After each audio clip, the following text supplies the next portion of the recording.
নবী মুহাম্মদুর রাসূলুল্লাহ সাল্লাল্লাহু আলাইহি ওয়াসাল্লাম।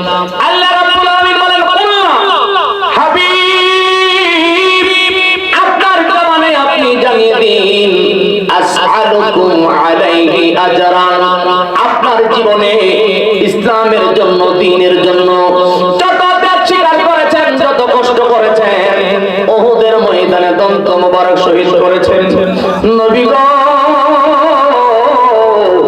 ইয়া রাসূলুল্লাহ, তায়েফের ময়দানে দন্ত রক্ত মোবারক জড়াইলেন, উহুদের ময়দানে দন্ত মোবারক শহীদ করেছেন, সকল কিছুর বিনিময় আপনি জান ইল্লাল মাওয়াদ্দাতা ফিল কুরবা,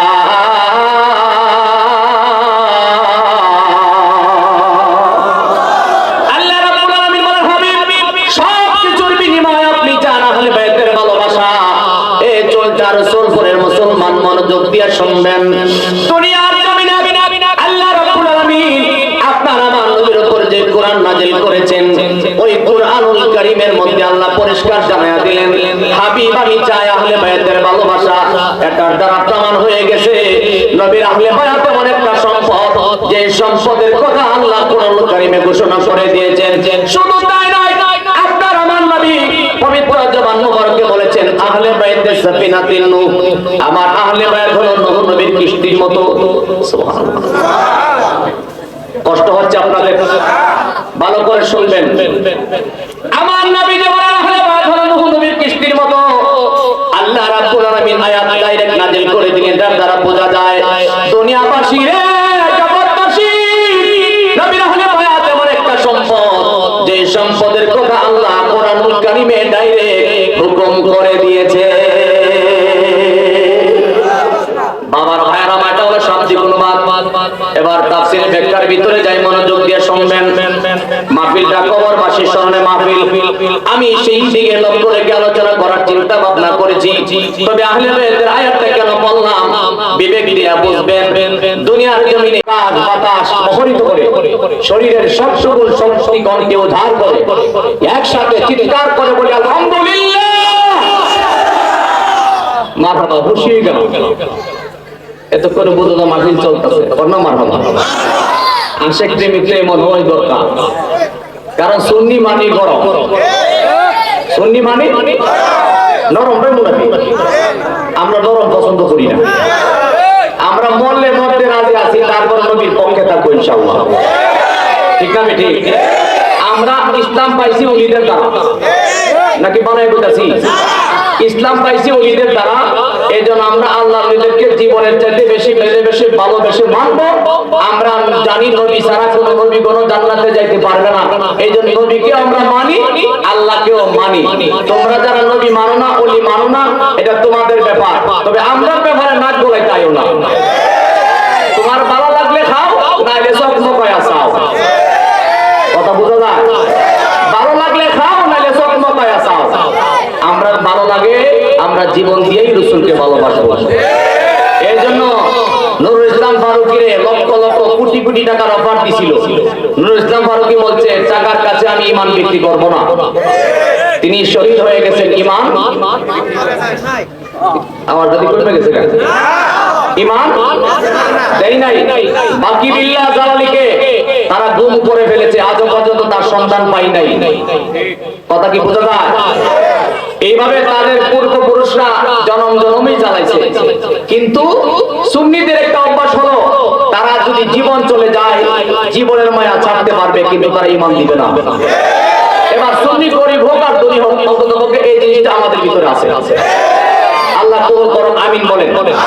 যে আল্লাহ তাআলা দয়া করে, মায়া করে আপনাকে আমাকে আখিরি জামানায়, শেষ জামানায়, বেলায়েতের যুগে, ওলিদের জামানায় হক্কানি কামেল মুকাম্মেল আল্লাহর নিজের পক্ষে থাকার সুযোগ দিয়েছেন। খুশি না বেদা? যদি খুশি হয়, আমার উচ্চ আওয়াজে চিৎকার করে একবার শুকর আদায় করব।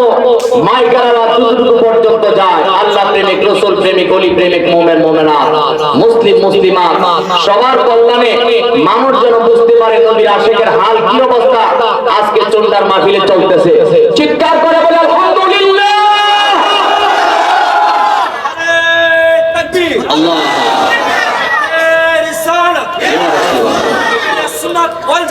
জিন্দাবাদ। আমার ভাইয়ের আমার শুকর আদায় করি মালিকের দরবারে যে আল্লাহ তাআলা দয়া করে মায়া করে না চাওয়া ফরিয়াদ কবুল করে সমস্ত নবীগণের নবীর উম্মত বানাইলেন।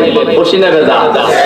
আল্লাহ তাআলা ইচ্ছা করলে ঈসা আলাইহিস সালামের উম্মত, মুসা আলাইহিস সালামের উম্মত, যে কোন নবীর উম্মত বানাইতে পারতেন, কিন্তু দয়া করে এতবার একটা বোনাস দিলেন, সমস্ত নবীগণের নবীর উম্মত বানাইলেন। খুশি না বেজা?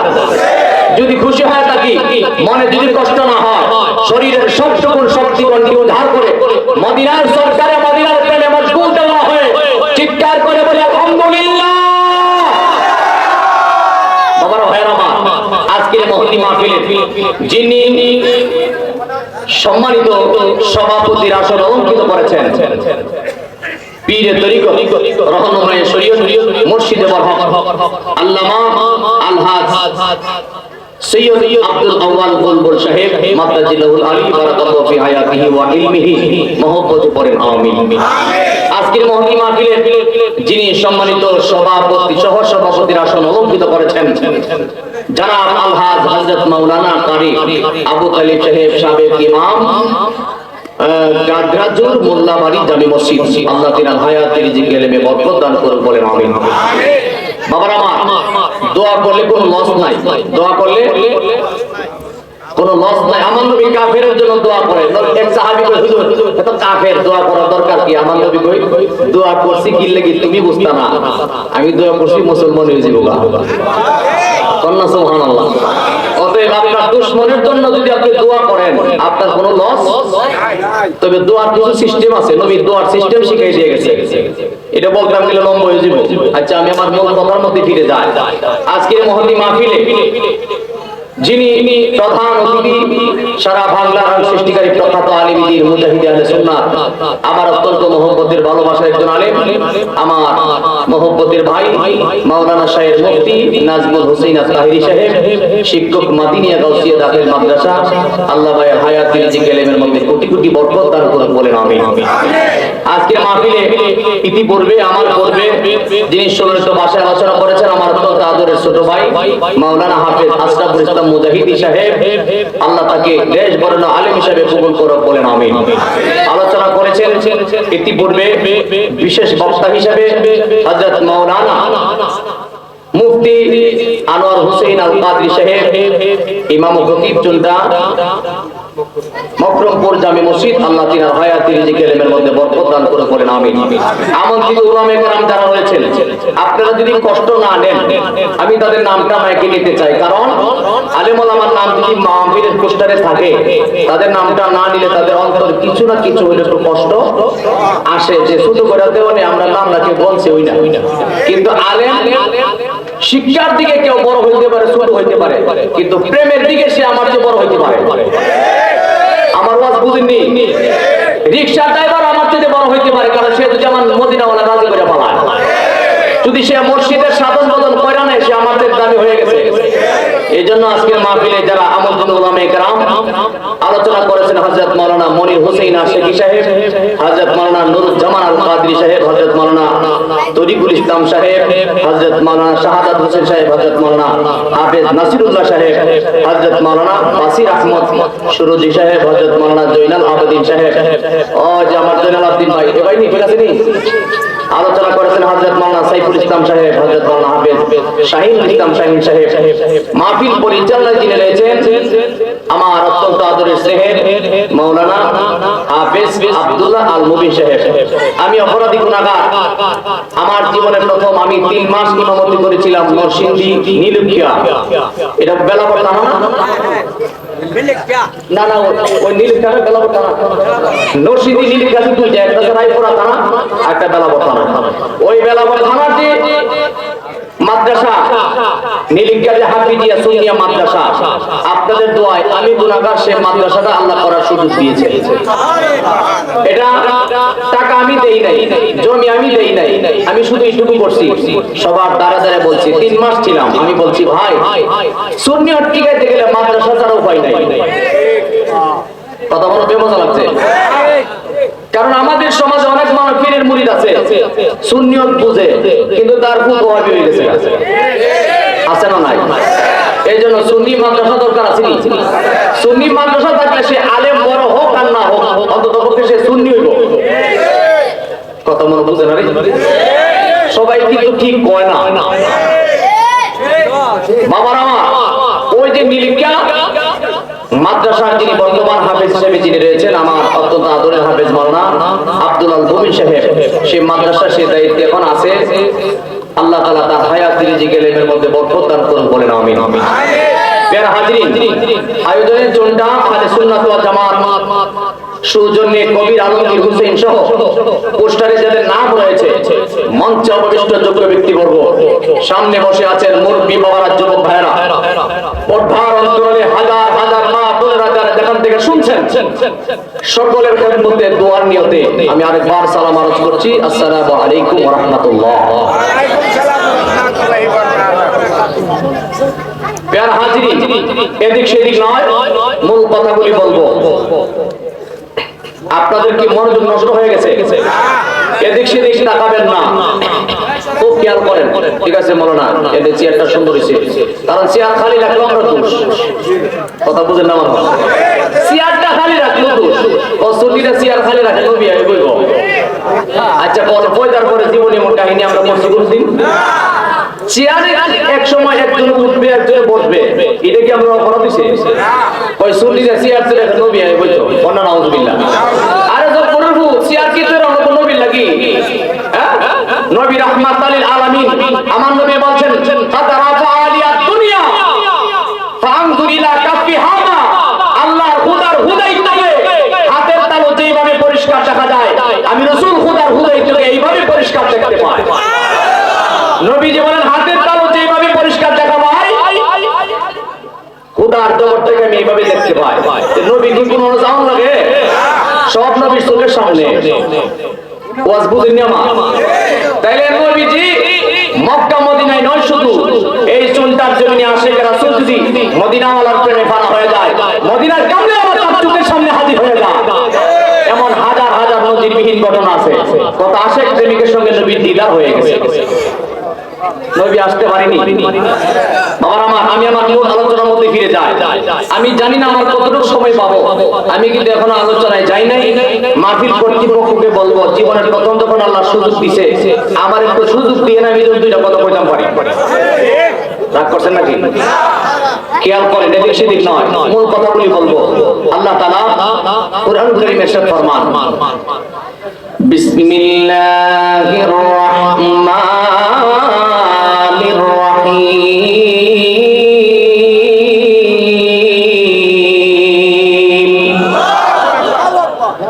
কুল লা আসআলুকুম আলাইহি আজরান ইল্লাল মাওয়াদ্দাতা ফিল কুরবা,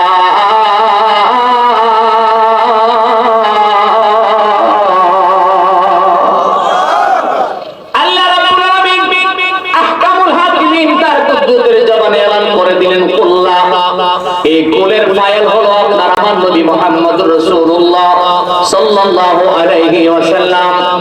আল্লাহ রাব্বুল আলামিন বলেন, হাবিব আপনার জবানে আপনি জানিয়ে দিন, আসআলুকুম আলাইহি আজরান, আপনার জীবনে ইসলামের জন্য, দ্বীনের জন্য যত ত্যাগ স্বীকার করেছেন, যত কষ্ট করেছেন, উহুদের ময়দানে দন্ত মোবারক শহীদ করেছেন, নবী গো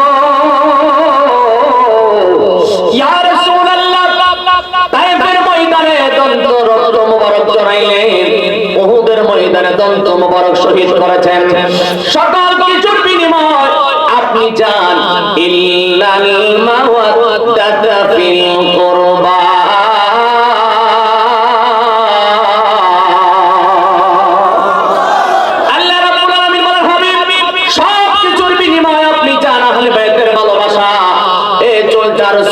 মুসলমান মনোযোগ দিয়ে শুনবেন। দুনিয়ার জমিনে আল্লাহ রাব্বুল আলামিন আপনার আমার নবীর উপর যে কোরআন নাযিল করেছেন, ওই কোরআনুল কারীমের মধ্যে আল্লাহ পরিষ্কার জানায়া দিলেন, হাবিব আমি চাই আহলে বায়াতের ভালোবাসা এটার দ্বারা প্রমাণ হয়ে গেছে নবীর আহলে বায়াত এমন একটা সম্পদ, যে সম্পদের কথা আল্লাহ কোরআনুল কারীমে ঘোষণা করে দিয়েছেন। শুধু তাই নয়, আপনার আমার নবী পবিত্র জবান মুবারকে বলেছেন, আহলে বাইতের সাফিনাতুন নূহ, আমার আহলে বাইত হলো নূহ নবীর কিস্তির মতো। সুবহানাল্লাহ। কষ্ট হচ্ছে আপনাদের? ভালো করে শুনবেন। আমার নবী যে বলেন আহলে বাইত হলো নূহ নবীর কিস্তির মতো। আল্লাহ রাব্বুল আলামিন আয়াত ডাইরেক্ট নাযিল করে দিলেন, যার দ্বারা বোঝা যায় দুনিয়াবাসী রে, জগৎবাসী, নবীর আহলে বাইত এমন একটা সম্পদ, যে সম্পদের কথা আল্লাহ কোরআনুল কারীমে ডাইরেক্ট হুকুম করে দিয়েছে। বাবার ভাইরা, এটা হলো শাব্দিক অনুবাদ। এবার তাফসীরের ব্যাখ্যার ভিতরে যাই, মনোযোগ দিয়ে শুনবেন। মাহফিলটা কবরবাসীর স্মরণে মাহফিল। আমি সেই দিকে লক্ষ্য রেখে আলোচনা করার চিন্তা ভাবনা করেছি। তবে আহলে বাইতের আয়াতটা কেন বললাম, বিবেক দিয়ে বুঝবেন।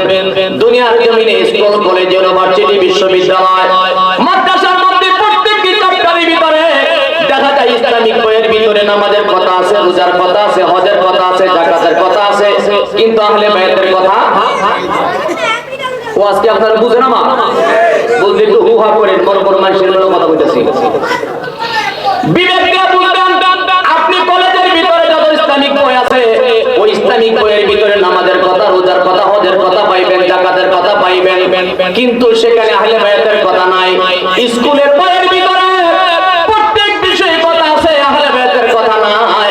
এই জন্য যদি প্রত্যেকটি চ্যাপ্টারে চ্যাপ্টারে আহলে বাইতের কথা থাকতো, আমার দেশের যুবক ভাইরা বিশ্ববিদ্যালয়ে পড়াশোনা করে আর কোনদিন আহলে হাদিস হইতো না। বিশ্ববিদ্যালয়ে পড়াশোনা করে পিএইচডি গবেষক হয়ে তারা কোনদিন আহলে বাইতের বিরোধিতা করতো না। আহলে বাইত কারে কয় তারা বুঝতো, তারা চিনতো, তারা জানতো। জোরে বলেন ঠিক কিনা? আমার ভাইরা, আমি আগে বলেছি, জীবনে বহুবার শুনেছেন, শুনবেন। আমি গুনাহগার দুইটা কথা বলে দিয়ে যাই, বিবেকের কানটা দিয়ে শুনিয়া রাখবেন। আমার নবী বিদায় হজের ভাষণে বলে গেলেন, তোমাদের কাছে দুটি জিনিস রেখে গেলাম, একটা হলো কোরআন আর একটা হলো সুন্নাহ। সুবহানাল্লাহ। কিন্তু অনেক হুজুররা বয়ান করতে যায় বলে আমার নবী যে বলেছেন কোরআন এবং হাদিস। নয় নয়, হাদিসের কথা নবী বলে নাই। কারণ সুন্নাহ কারে কয় আর হাদিস কারে কয়, এই দুইটা জিনিস যদি না বুঝেন ঈমান রাখতে কষ্ট হয়ে যাবে। এরা যারা মাদ্রাসায় পড়ছে এই বিষয়টা তারা গুরুত্ব দিয়ে বুঝবে। আশা করি আপনারা বুঝতেছেন সুন্নাহ কারে কয় আর হাদিস কারে কয়। মনোযোগ দিয়ে শুনেন। আমার নবী প্রথম বলেছেন, তোমাদের কাছে দুটি জিনিস রেখে গেলাম, একটা হলো কোরআন আর একটা হলো সুন্নাহ। আর গাজী রকমের ভাষণে আমার নবী বলে গেলেন, তোমাদের কাছে দুটি জিনিস রেখে গেলাম, একটা হলো কোরআন আর একটা হলো আমার আহলে বায়াত। একবার বড় করে বলেন না সুবহানাল্লাহ। প্রথম সুন্নাহটা একটু বুঝাই, তারপরে মূল আলোচনায় যাই। আপনারা আমার নবী ইয়াসরিবের মধ্যে কদম দেওয়ার আগে ওই জায়গার নাম ছিল ইয়াসরিব, মানে অস্থির জায়গা, জঙ্গল জায়গা। কোন মানুষ সেখানে যাইতো না, কোন মানুষ সেখানে বসবাস করতো না। এরপরেও যদি কেউ ইয়াসরিবের ভিতরে যাইতো, গাধার মতো, গোড়ার মতো চেঁচান দিয়ে ঢুকতে হইতো, না হলে পেট ফুলে মানুষ মারা যাইতো। কিন্তু আপনার আমার নবী সরকারে দু জাহান নবী মুস্তাফা যখন ইয়াসরিবের মধ্যে কদম দিয়েছে, সেটা হয়ে গেল মদিনাতুল মুনাওয়ারা, সোনার মদিনা। সোনার মদিনা হয়ে গেছে। তখন সেখানে গেলে মানুষের আর কোনো সমস্যা হয় না। কিন্তু এরপর পরে গোরাইসা গোত্রের লোকেরা আমার নবীর সঙ্গে বিয়াদবি করে ওই মদিনার ভিতরে প্রবেশ করেছে। হুজুরের সঙ্গে বিয়াদবি করার কারণে তাদের পেট ফুলে গেছে, তারা মারা যাবে, অবস্থা বড় খারাপ। আমি যে হাদিসটা বলছি এটা বুখারীর হাদিস। সিয়াসিতার প্রথম সিরিজ কিতাব বুখারী শরীফ, এর ভিতরে সেটা সহিহ হাদিস, তাকবিন দেওয়ার কোনো সুযোগ নাই। ভালো করে শুনেন। এখন যে হাদিসটা বলছি ভালো করে মনোযোগ দিয়ে শুনেন। আপনারা আমার নবী আসরের মধ্যে যখন কদম দিয়েছে, সেটা হয়ে গেল মদিনাতুল মুনাওয়ারা, সোনার মদিনা। এরপর বনে কুরাইশা গোত্রের লোকেরা যখন মদিনার ভিতরে প্রবেশ করেছে, হুজুরের সঙ্গে বিয়াদবি করে অনুমতি ছাড়া প্রবেশ করার কারণে তাদের পেট ফুলে গেছে, তারা মরে যাবে, অবস্থা বড় খারাপ। এমন অবস্থা দেখা একজন সাহাবী আয়েশা আপনার আমার নবীর কাছে আয়েশা ডাক দেয়া বলে, ইয়া রাসূলুল্লাহ, নবী গো, ইয়া রাসূলুল্লাহ, নবীজি, বনে কুরাইশা গোত্রের লোকেরা পেট ফুলে গেছে, তারা মারা যাবে, ভয়ঙ্কর রূপ ধারণ করেছে, পেট ফুলে গেছে। আপনার আমার নবী কয়ে কি করতাম? কয় হুজুর, আপনার যদি মর্জি হয়। আমার নবী কয়, সাহাবীরা, আমার যে সদকার উটগুলি আছে, ওই সদকার উট থেকে তোমরা দুধ দহন করিয়া সদকার উটের দুধ এবং প্রস্রাব মিশাইয়া খাওয়ায়া দাও, ভালো হইয়া যাবে। হাদিস, কোনো কিচ্ছা কাহিনী নয়, শুনে রাখেন, কাজে লাগবে। সহজে কোনো মানুষ আপনাকে বেঈমান বানাতে পারবে না ইনশাআল্লাহ। আমার নবীজি বলেছে আমার সরকারদের দুধ এবং প্রস্রাব মিশিয়ে খাওয়ায় দাও, ভালো হয়ে যাবে। খাওয়ায়া দিছে, ভালো হয়ে গেছে। কিন্তু মুনাফিক কারে কয়, বেঈমান কারে কয়, একটু চিন্তা করে দেখেন। ওই বনি কুরাইশা গোত্রের লোকেরা আমার নবীজি তাদেরকে ভালো করে দিয়েছে, তারা যাইয়া মদিনার ভিতরে প্রবেশ করে আমার নবীর সরকারদের যে রাখাল ছিল ওই আশিকটারে তারা ধরে নিয়ে গেছে। ধরে নিয়ে তারে মারতে মারতে মারতে মারতে এমন মার মারছে দুনিয়া থেকে তারে বিদায় করে দিয়েছে। একবার জোরে বলেন না নাউজুবিল্লাহ। আমার নবীর আশিকটারে তারা মারতে মারতে দুনিয়াতে বিদায় করে দিয়েছে। শুধু তাই নয়, লোকটারে তারা একেবারে টুকরা টুকরা করে দিয়েছে। একজন সাহাবী দেখা দৌড়ে আমার নবীর কাছে এসে হাজির হয়ে গেছে, কান্নার জন্য কথা বলতে পারে না। আমার নবীর কাছে এসে বলে, ইয়া রাসূলুল্লাহ, নবী গো, ইয়া রাসূলুল্লাহ, নবীজি, কিছুক্ষণ আগে আপনি যাদেরকে ভালো করে দিয়েছেন ওই সমস্ত লোকেরা আপনার সৎকার রাখাল তারে ধরে নিয়ে গেছে। নবী গো, ধরে নিয়ে শান্ত হয় না, লোকটারে তারা মেরে টুকরা টুকরা করে দিয়েছি। খবরটা শোনার সাথে সাথে আপনার আমার নবী রাহমাতুল আলামিন অন্তরে এমন কষ্ট পাইছে, নবীজির নূরানী চক্ষু মুবারকের পানি গড় গড় করেছে। আমার নবী ডাক দিয়ে বলে, সাহাবীরা,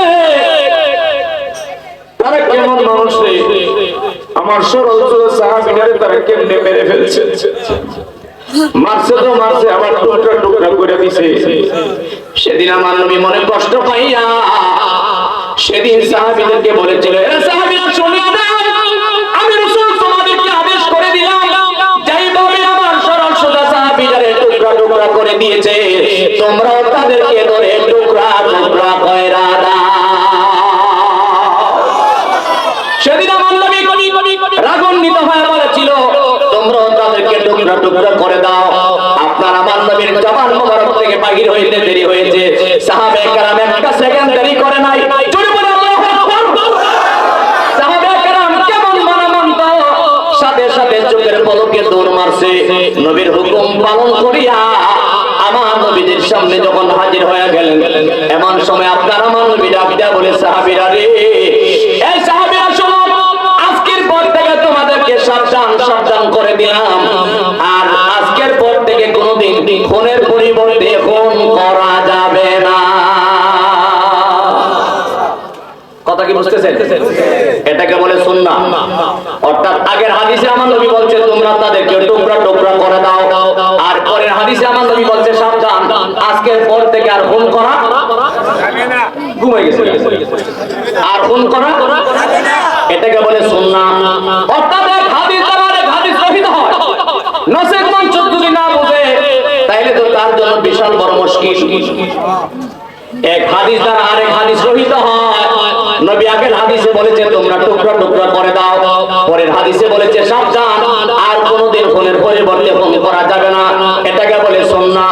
আমার নবী প্রথমে বলে দিলেন, আমার সৎকারদের দুধ এবং প্রস্রাব মিশিয়ে খাওয়ায় দাও, ভালো হয়ে যাবে।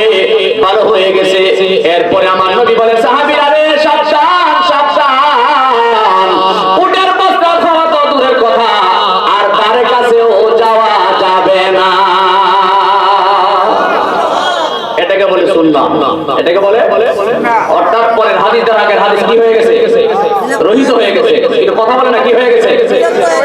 আমার যে ওয়াজ একটা সাবজেক্ট, আমি কিন্তু এখনো ওই ওয়াজে যাই নাই, শুধু সুন্নাহ বুঝাইতেছি। সময় তো দৌড়ে যাইতেছে, কয়টা হাদিস শোনাইতাম, রাগ করতেছেন নাকি? বুঝার জন্য বলছি, বিবেক দিয়ে মনোযোগ দিয়ে শুনবেন। ওই সুন্নাহটা সংক্ষেপের ভিতরে বুঝাই দিলাম। এক হাদিস দ্বারা আরেক হাদিস রহিত হয়, যেটা গ্রহণযোগ্য থাকে সেটাকে বলে সুন্নাহ। এই জন্য আমাদের নেশাদের মধ্যে রাখা হয়েছে আহলে সুন্নাত ওয়াল জামাত। জোরে বলেন না মারহাবা। এই জন্য আমাদের নেশাদের মধ্যে আমাদের নাম হলো আহলে সুন্নাত ওয়াল জামাত, আমার নবীর নিজে দেওয়া নাম। ইমাম ইশকে মুহাম্মদ আলা হযরত আহমদ রেজা খান ফাদিল বিরলি রাদিয়াল্লাহু তাআলা তিনি তার কিতাবে পরিষ্কার বলেছেন, আপনার আমার নবীর জবান মোবারকে স্পষ্ট বলে দিয়েছেন, আকীদা আহলে সুন্নাত ওয়াল জামাত যেটা, আহলে সুন্নাত সুন্নাত ওয়াল জামাত এটা ফিরকায়ে নাজিয়া, এটা নাজাত প্রাপ্ত। আর 72 ফিরকাকে হুজুর বলেছেন কুল্লুহুম ফিন্নার, তারা সবাই জাহান্নামী। জোরে বলেন সুবহানাল্লাহ। এজন্য আমরা আকীদা আহলে সুন্নাত ওয়াল জামাতের ভিতরে থাকতে চাই কি চাই না? আমাদের দেশে অনেক মানুষ পোস্টারের মধ্যে নাম লেখে আহলে সুন্নাত ওয়াল জামাত, কিন্তু ভিতরে মুনাফিক। আর আমরা সুন্নিরা আগে যেমন সুন্নি ছিলাম, পরেও সুন্নি, এখনো সুন্নি, আজীবন সুন্নি। ওয়াজ কোনো বুঝে না। অনেক মানুষের মাহফিলে দেখবেন সুন্নি লেখা থাকে, সুন্নাত ওয়াল জামাত, কিন্তু নবীর সামনে দাঁড়ালে তার মেজাজ খারাপ হয়ে যায়। কথা বলেন। পোস্টারের নাম দিয়ে রাখছে আমরা আহলে সুন্নাত ওয়াল জামাত, নবীজির মিলাদের কথা শুনলে তার মেজাজ খারাপ। ঠিক সবাই কয় না, মনে হইতেছে বানিয়ে বানিয়ে কইতাছে। আছে না নাই? আমার কথা যখন বেমজা যারা চিনে তারা জানে, কিন্তু আমি আল হাক্কু মুররুর, হক কথা একটু তিতই লাগে, তবে তিতার ভিতরে মিঠা আছে। কথা বল না? ওই যে এক সাধকে গান গাইছিল, ওরে মা কাল ফাউ দেখিতে ভালো, বাহিরে লাল ভিতর কালো, আগে আমার জানা ছিল না। কথা বুঝেন আমার হয় সকিরে, ওরে মা কাল ফাউ দেখিতে ভালো, বাহিরে লাল ভিতর কালো, আগে আমার জানা ছিল না। আরে প্রেম করিয়া জ্বালা রে, আরে পীড়িত করে মারলো জ্বালা বিষের জ্বালায়, আর সহে না জানলে রে দয়াল, আর আসতাম না। গান গাইলেছে, আমি বুঝাবার উদ্দেশ্য হলো মাকাল ফল দেখতে ভালো, বাহিরে লাল। আমার দেশের অনেক যুবক ভাইয়েরা মাকাল ফল দেখছে না, নিজের চোখে দেখছে না, চিনে না, হয়তো নাম শুনতেছে, মুরব্বীরা কিছু দেখতে পারে। মাকাল ফল দেখতে এমন সুন্দর, মনে চায় কাঁচা চাপে খাইলেন, কিন্তু এটা বাংলে, এটা যদি বাঙ্গের ভিতরে যে ময়লাগুলি বাহির হয়, মাইন্ড করবেন কইলে মাইন্ড করবেন নাকি? কুকুরে যখন পায়খানা করে, কুকুরের নরম পায়খানা যে বেশি দেখা যায়, এটার ভিতরে এমন বেশি আর এমন দুর্গন্ধ, আশেপাশে থাকার কোনো ঢপ ঘুমাই গেছে, আশেপাশে থাকার কোনো ঢপ, এটাকে বলে মাতাল ফল। এটা উদাহরণটা দেওয়ার উদ্দেশ্য হলো, আমার দেশের অনেক মানুষ পাঞ্জাবি টুপি শুরু সিলেবাসে ফেরেশতার মতো, পাঞ্জাবি টুপি লেবাসে ঘুমাই গেছে, পাঞ্জাবি টুপি লেবাসে ফেরেশতার মতো, যদি খালি পন বলে পাক পাঞ্জেতনের দোহাই, দেখবেন তার মেজাজ খারাপ হয়ে গেছে। চলছে তার মনিয়া মারা দাঁড়িয়া গনিমা, নির্বাজারে তাই তো হুঁশিয়ারে মুমিন, তাই তো হুঁশিয়ারে। আমি গাইতাম না, আমার ওয়াজ রয়েছে সামনে, গজল গালের সময় লম্বা হয়ে যাবে। এখন আমি আমার মন কথার মধ্যে ফিরে যাই, খুব খেয়াল করেন। সাকুন সুমা একটু মহব্বতে বলেন সালাতু ইয়া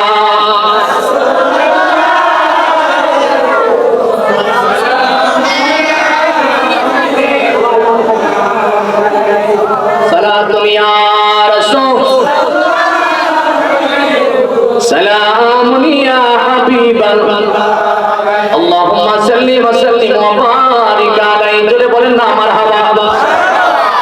আমার ভাইরা মেহেরবানি করে মনোযোগ দিয়ে শুনবেন। প্রথমে বলেছি কোরআন এবং সুন্নাহর কথা, শেষে আমার নবী বলেছেন তোমাদের কাছে ধীরে ধীরে শিখে গেলাম। একটা হলো কোরআন, আরেকটা হলো আহলে বায়াত। আহলে বায়াত সম্পর্কে আমার দেশের অনেক মানুষ বুঝে, কিন্তু বুঝাইলে বুঝবে ইনশাআল্লাহ। বুঝাইলে নবীর আওলাদ পরিবার পরিজনদেরকে আহলে বায়াত বলা হয়। মাওলা আলী রাদিয়াল্লাহু তাআলা আনহু, মা ফাতেমা রাদিয়াল্লাহু তাআলা আনহা, ইমাম হাসান হুসাইন রাদিয়াল্লাহু তাআলা আনহু আজমাইন। আর আপনার আমার নবী, এই পাঁচজনকে বলা হয় পাক পাঞ্জেতন। পাক মানে পবিত্র, পাঞ্জা মানে পাঁচ, তন মানে দেহ, পাঁচটা পবিত্র দেহকে পাক পাঞ্জেতন বলা হয়। আল্লাহ তাআলা কোরআনুল কারীমে ইরশাদ ফরমান, ওয়া ইউতাহহিরাকুম তাতহীরা, আমি তাদেরকে জন্মের মতো পবিত্র বানায়া দিছি। এই জন্য নবীর আহলে বায়াতের বেলায় আল্লাহ তাআলা তাদের এমন শান আজমত দিয়া দিয়েছে। মা ফাতিমা রাদিয়াল্লাহু রাদিয়াল্লাহু তাআলা আনহার জিন্দেগীর ভিতরে এমন কোন রিওয়ায়াত কেউ দেখাইতে পারবে না মা ফাতেমা রাদিয়াল্লাহু তাআলা আনহার ইজ্জত সম্মানের কোন জিনিস খোদার জগতে কেউ দেখছে না। বাইঙ্গা কইতাম না, যারা জ্ঞানী তারা বুঝে নেব। এখন আসেন মূল কথায় যায়। আপনার আমার নবী সাহাবায়ে কেরামদেরকে নিয়ে বয়ান দিতেছেন, আলোচনা করতেছেন, খুব খেয়াল করেন। বয়ান করতেছিলেন, আলোচনা করতেছেন, হঠাৎ করে আপনার আমার নবী ডাক দেয়া বলে, সাহাবীরা রে, প্রত্যেকটা মানুষের জীবনে তার 5টি ঘাট আছে। সুবহানাল্লাহ। কয়টি ঘাট? আমার নবী বলেন প্রত্যেক মানুষের জীবনে তার 5টি ঘাট আছে। সাহাবায়ে কেরাম বলে, ইয়া রাসূলুল্লাহ, নবীজি মেহেরবানি করে যদি বলতেন আমরা শুনতাম।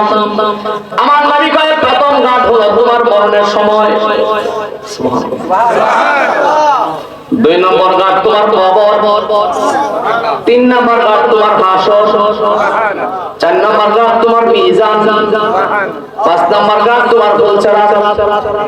নবীজি বলেন তোমার 5টি ঘাট পাড়ি দেওয়া লাগবে। সাহাবায়ে কেরাম চোখের পানি ছেড়ে ছেড়ে কাঁদতেছে, নবী গো,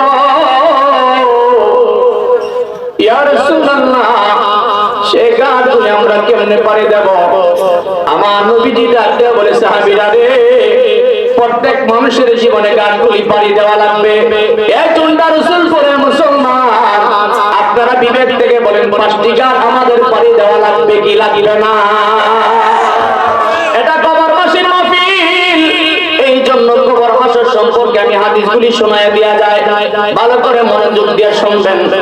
আপনারা আমার নবী যখন বয়ান দিতেছিলেন, একজন সাহাবী বলে, ইয়া রাসূলুল্লাহ, বিয়াদবি ক্ষমা করবেন, মরণকালে মানুষের কেমন অবস্থা হয় আপনি যদি মেহেরবানি করে বলতেন আমরা শুনতাম। আপনারা আমার নবী ডাকতে বলে, সাহাবীরা রে, মরণকালে মানুষের খুব বেশি কষ্ট হয়, যদি বলতে চাই হৃদয় মানবে না, মানবে না রে, হৃদয় মানবে না, যদি বলতে চাই তোমাদের ভিতর মানবে না। আমার নবী ডাকতে বলে, সাহাবীরা তোমরা যদি শুনতে চাও। সাহাবীরা বলে, ইয়া রাসূলুল্লাহ, মেহেরবানি করে যদি বলতেন। আপনার আমার নবী ডাকতে বলে, সাহাবীরা রে, মরণকালে মানুষের এত বেশি কষ্ট হয়, একটা জীবিত ব্যক্তিকে যদি জীবিত অবস্থায় কেউ যদি টেনে টেনে চামড়া গুলি চিরে ফেলা হয়, যত বেশি কষ্ট লাগবে সাহাবী, তার চাইতে 70 গুণ বেশি কষ্ট হয়ে যাবে তার দেহে থেকে প্রাণ পাখি বাহির করার সময়। সাহাবে কাম কান্দে বলে, ইয়া রাসূলুল্লাহ, নবী গো, একটা জীবিত ব্যক্তিকে জীবিত অবস্থায় টেনে টেনে যদি চামড়া গুলি চিরে ফেলা হয়, এর চাইতে 70 গুণ বেশি কষ্ট যদি মরণের সময় হয়, না জানি আমাদের সময় কোন হাল অবস্থা হয়ে যায়। আমার নবী কইছে, আপনি শুধু তাই নয়, মালাকুল মউত যখন মানুষের সামনে হাজির হয়ে যাবে, আজরাইলকে দেখার সাথে সাথে তার দেহের মধ্যে এমন একটা ভূমিকম্প শুরু হয়ে যাবে, রূহটা একবার মাথার তালুতে দৌড় দেয়, একবার পায়ের তালুতে দৌড় দেয়। এমন সময় তার হাত পা গুলি এমন একটা হাল অবস্থা হয়ে যাবে, আজরাইলকে দেখার সাথে সাথে তার কলিজাটা 7 বার উলটপালট হয়ে যাবে। যেটা বলেন না আল্লাহ আল্লাহ। আমার নবীজি বলেন তার কলিজাটা 7 বার উলটপালট হয়ে যাবে আজরাইলকে